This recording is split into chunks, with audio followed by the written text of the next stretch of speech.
Hello, everyone. Welcome to a brand new episode of the Unlearn series. I'm your host, Omkar Pandharkame, and I bring to you conversations and insights from the best minds in the world of knowledge management, learning and development, and digital transformation. Unlearn series at BHyve is created to evangelize the best practices and enable knowledge sharing within the community of knowledge management practitioners, learning and development leaders, and CXOs who are leading digital transformation. And today, we're going to be speaking on a very, very important topic, that why should CEOs must start caring about knowledge management today more than ever. I was reading a report. According to Deloitte's post-pandemic report, 67% of CEOs want their knowledge management systems to be intelligent, to be smart. 80% of them agree that their current knowledge management systems aren't built for the future of work. And more importantly, almost 85% of CEOs believe that knowledge management is more of a cost center than a profit center. To decode this and to highlight it to the CEOs all across the world, I'm getting you today to speak with one of the best minds I know in the world of KM, Dr. Vincent Riberie. Vincent Ribiere is an enthusiastic and a creative international professor, public speaker, and a consultant with a passion for helping organizations solve their organizational knowledge and innovation management challenges. He has more than 20 years of work experience in the field of KM. He's in fact had his Ph.D. in knowledge management from the George Washington University. He's the founder and managing director of the Institute of Knowledge Management and Innovation Southeast Asia, a center of excellence at Bangkok University. He's also the founder and the program director of the Ph.D. in Knowledge Management and Innovation Management at Bangkok University. He, in fact, runs the Southeast Asia and Global Most Innovative and Knowledge-Driven Enterprise Award, the MIKE Award. He's the recipient of the KM Leadership Award in 2014. He was listed amongst the top 100 thought leaders in knowledge management last year, and he's received a Lifetime Academic Achievement Award by the International Institute of Applied Knowledge. I am delighted to have you over here, Dr. Vincent, and I'm really excited to have a conversation with you about how CEOs can actually change their organization by getting knowledge management right. So thank you firstly for taking off the time and having an interaction with me. Well, thank you, Omkar, for having me here today. It's a great pleasure to be here. Yeah. So, to get things right off the bat, let's get one level below the chief executive officer. Let's talk about a chief knowledge officer. A few organizations all across the world have chief knowledge officers in place. But I want to ask with you that why don't a lot of organizations have a chief knowledge officer as of yet? Yes, that's a good starting question. I wish there would be much more CKOs as of today as there currently are. I think when we started to talk about knowledge management, I would say roughly now 30 years ago, so the term of CKO started to become popular, and organization started to seriously think about putting someone at the executive level to be in charge of knowledge management. Now, I think, and as you stated a bit early on, for lots of organizations, knowledge management, it's still perceived as a nice thing to have and not something which is critical to the success of their organization. So most of them have some kind of knowledge management activities happening. Early on, they were mainly handled by IT department or information system or MIS department. Later on, moved naturally more to the HR department or HRD development. And or they might be also spread among different units in organizations. So there are different type of structure and governance for knowledge management. So if we take the example of having KM handled by HRD, by HR development, yes, knowledge is about people. By managing your people indirectly, you manage the knowledge that they possess, which is right. But unfortunately, I mean, people in HR don't always have the power to make things change or to enforce some new ways or to propose some new ways of working, and so knowledge management is always a bit on the back seat, unfortunately, and it's rarely. I mean, there are some organizations where it's taken very seriously, but otherwise, it's nice to have. And when something happens, when there are budget cuts or we go through difficult time, I mean, sometimes. Yeah, I mean, budgets are cut and knowledge management activities are suspended or unfortunately not leveraged, where it should really be the opposite, because I mean, knowledge is at the core of everything we do, and it's not because we are in a difficult times that we should stop managing it. We should, the opposite, leverage it and further have it developed. Yeah.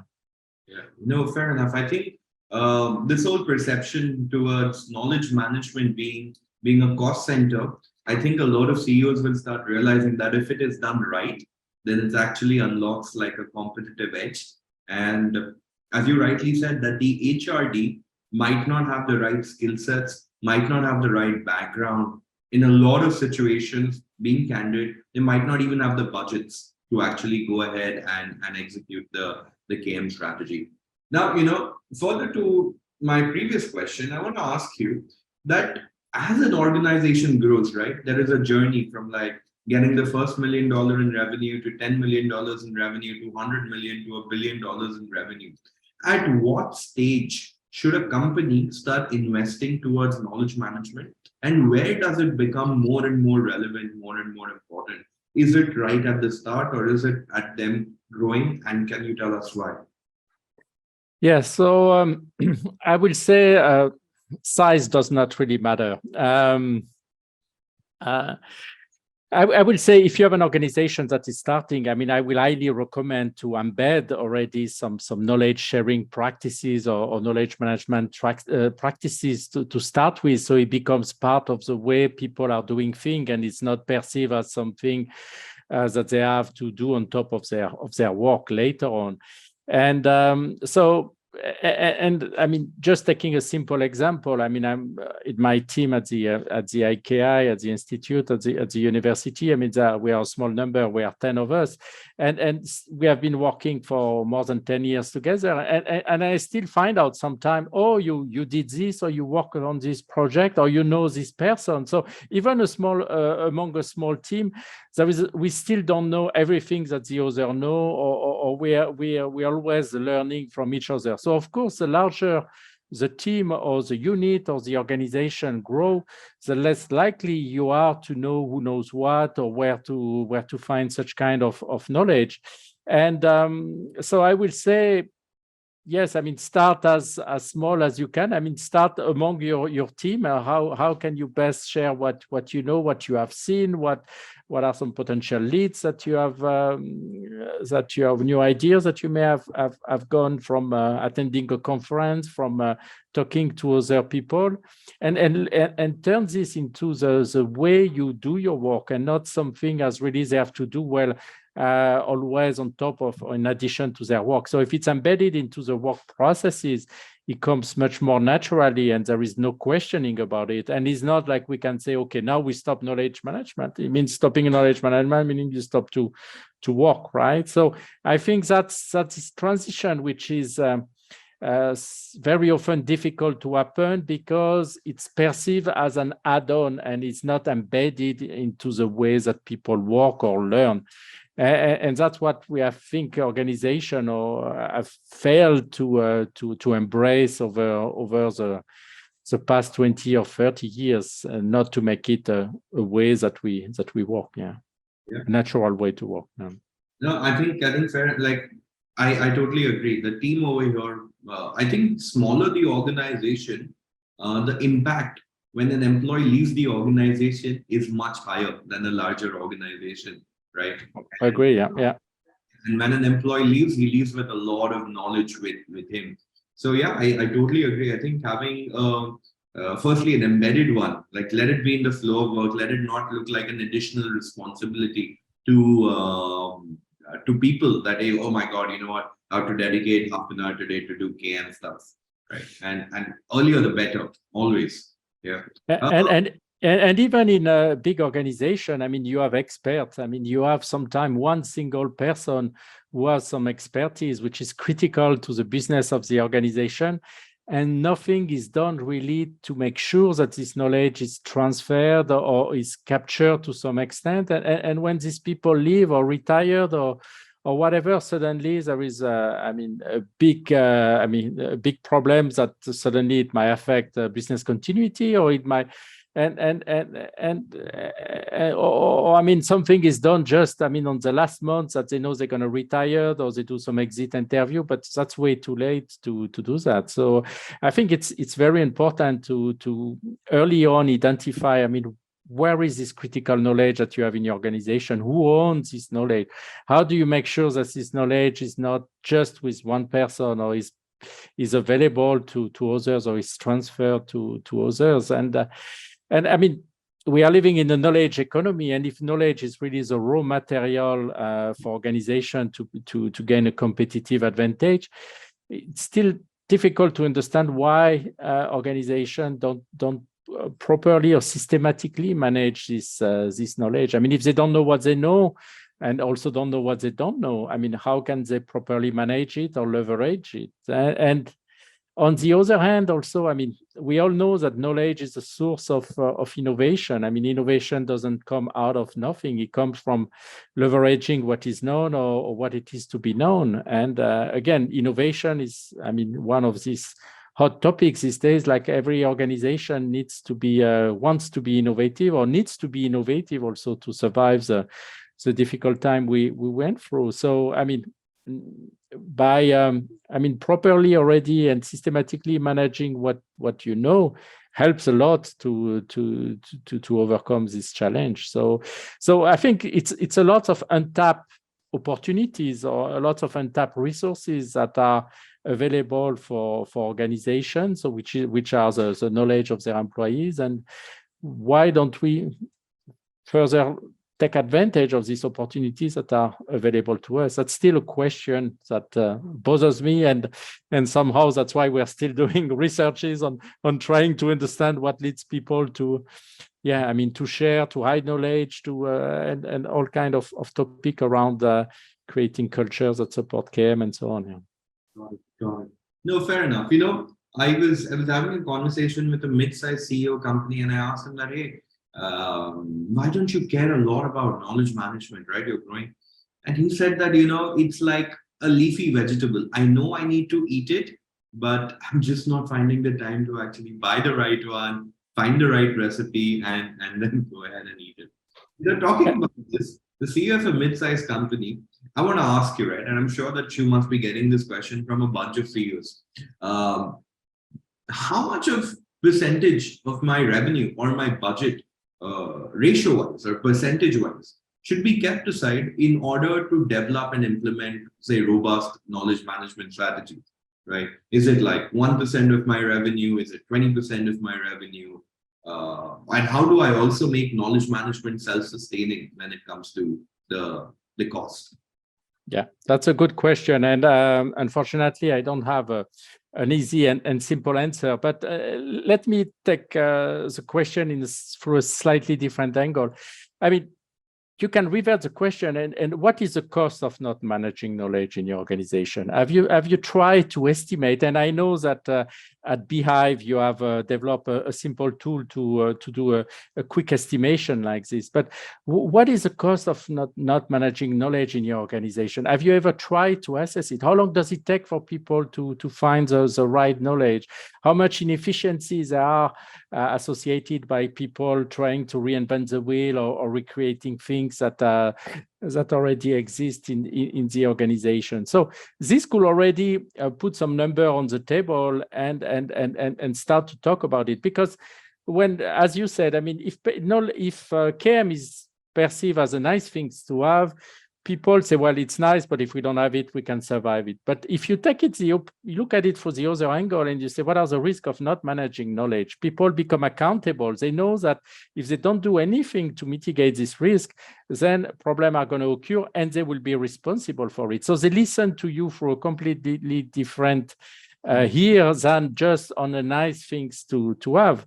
And how much do you spend in managing other risk in your organization or mitigating other risk in your organization, right? I mean, knowledge risk are one dimension, but there are lots of other risks. So yes, you do invest in them to make sure that this risk don't happen. Why don't you do the same when it comes to knowledge? When you know that it can have very serious and damaging effect on your organization if it's not happening. So. Yes, I mean, some organizations might need more efforts than others and might need to invest more. But at the end of the day, again, if it's part of the way people work, there should be very limited investment into or additional investment into it. Yes, maybe at the beginning you need to get things started and communicate about it, have the right platforms, the right tools that will support this. But I would say most of the organization, to some extent, have some of it.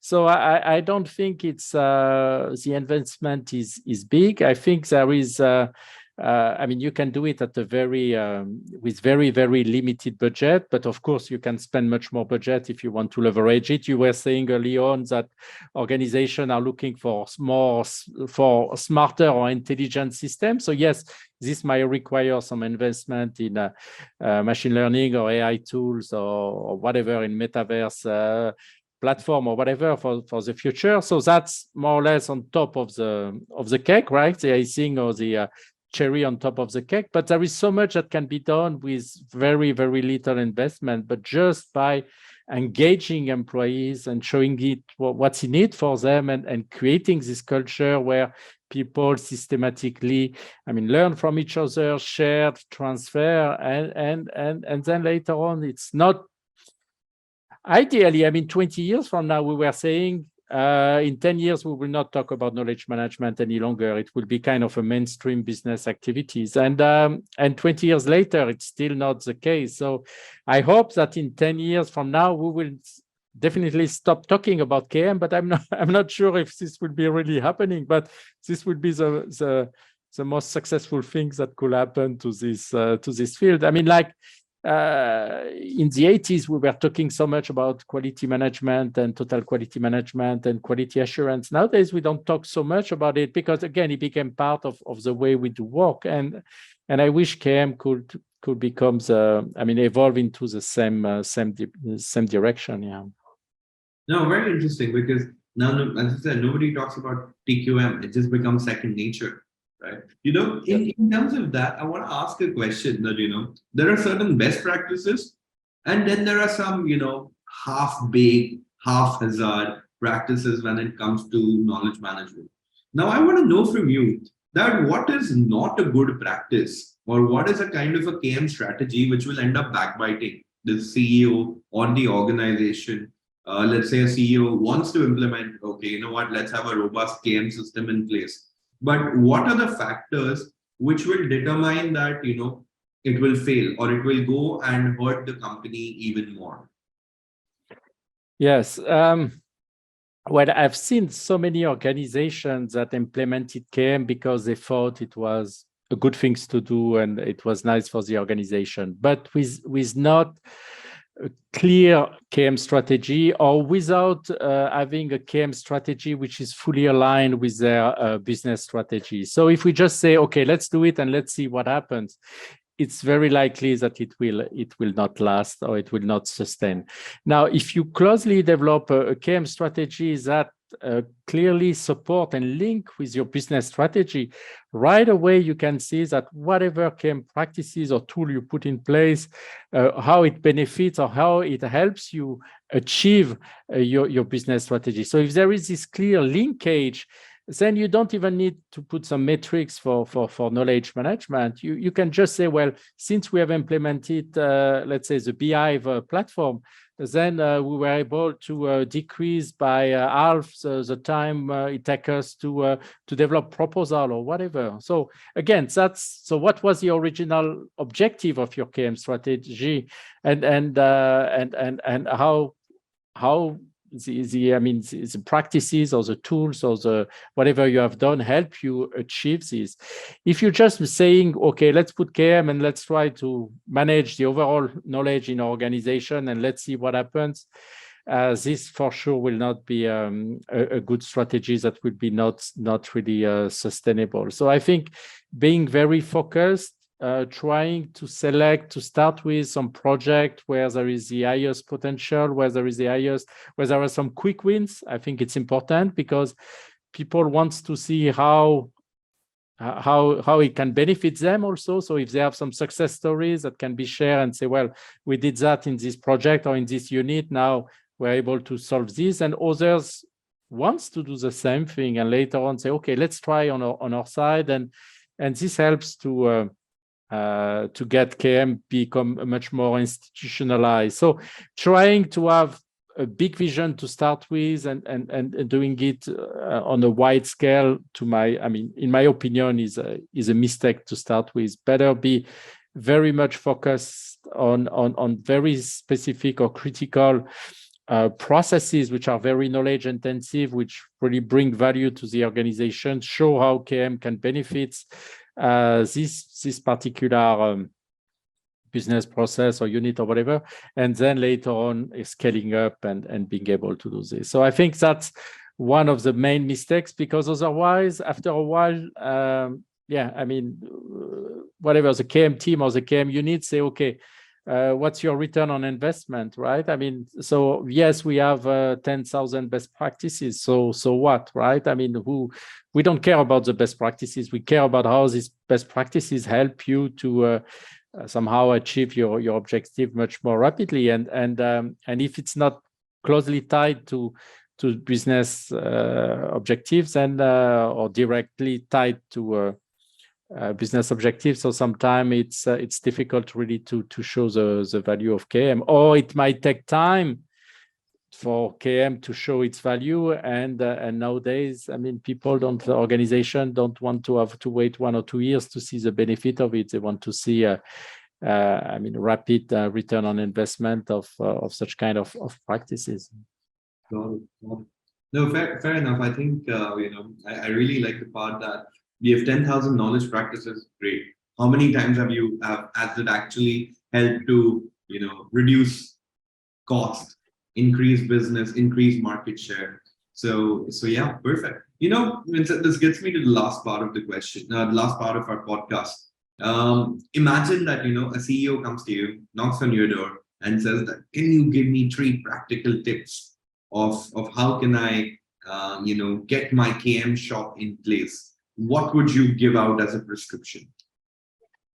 Well, I will go back a bit to the previous answer I gave you. First of all, why do you want to implement KM, right? What are the reasons that drives you to do it? There are plenty of them, right? But I just would like to get a set of initial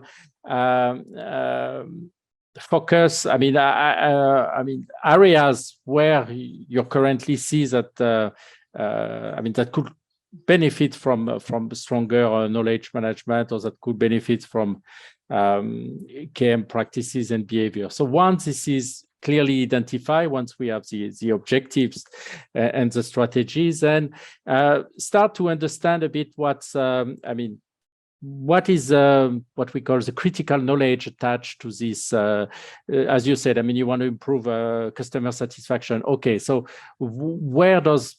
where do you have critical knowledge along this process to make sure that your customer are satisfied? So who owns this knowledge? How does this knowledge flow? So get a clear understanding of what's happening currently in this organization when it comes to knowledge and knowledge flows. and then later on, so propose some solutions to see. I mean, if the problem is about that knowledge is not flowing, there are some bottlenecks, for instance. So how do we make sure that we overcome these bottlenecks, or we make sure that we have different techniques? If they have some tools missing, if people are not able to easily retrieve knowledge, for instance, or the knowledge that they retrieve is not formatted in a way that allows them to take action directly, right? So in this case, we can again see maybe how to better organize, format, structure this knowledge, or look for the right tools that currently might not be available in the organization. So that's more geared toward, okay, let's get to the critical aspect. But on the other hand, and in parallel, I will say, you need to make sure that you have an organizational culture which promote knowledge sharing, right? Or promote learning between employees. So, I mean, do employees really realize the value of what's in it for them for sharing knowledge? How are they recognized or rewarded for sharing knowledge in the organization, or what leads them potentially to be hiding knowledge? And I mean, there's a lot of research done these days on knowledge hiding. In the past, it was more on knowledge sharing, but nowadays there's a lot of research on what drives people to hide knowledge in organization. So it's how do you create this culture if it's not already there, that will help to support and naturally get knowledge to flow in your organization? Because at the end of the day, knowledge management is making sure that knowledge flow in the organization, and that it's not siloed in some unit, in some system, and people cannot, I mean, easily identify it or find it. So if you get knowledge to flow in your organization, I think you've already achieved a lot of valuable output. But again, to start with is to be really strategic about where to start and how to make sure that you show rapidly some value for KM. Got it. You know, I'm going to ask you one last question because it came out from the question, the answer what you gave me. Does knowledge management come first and then the culture gets developed? Or is the culture which happens, that's a collaborative culture, and because of which a KM strategy gets implemented? What comes first? So it's a chicken or the egg, right? Yes. Question. Well, I think, well, there are things that you can embed in processes or in manuals, or some approach where you have to do this and so on. So there are things that you can indirectly, I don't like to call it that way, but impose or push to employees where they have to do it because they follow this procedure or the policies. And in these procedure or policies, there is a need to capture or to share or whatever.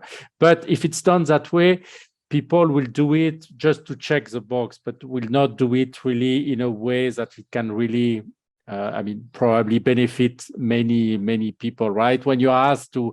When you come back to a conference and you're asked to write a report about what you've learned or whatever, I mean, that's really never fun to do, and people do it, but do it quick, and I'm sure that they don't share all the valuable knowledge they could share if it was maybe done differently. So I will say, I mean, different organizations for sure have different culture to start with. Some of them are much more open to naturally share. Some of them are maybe a bit more self-centered, and people are less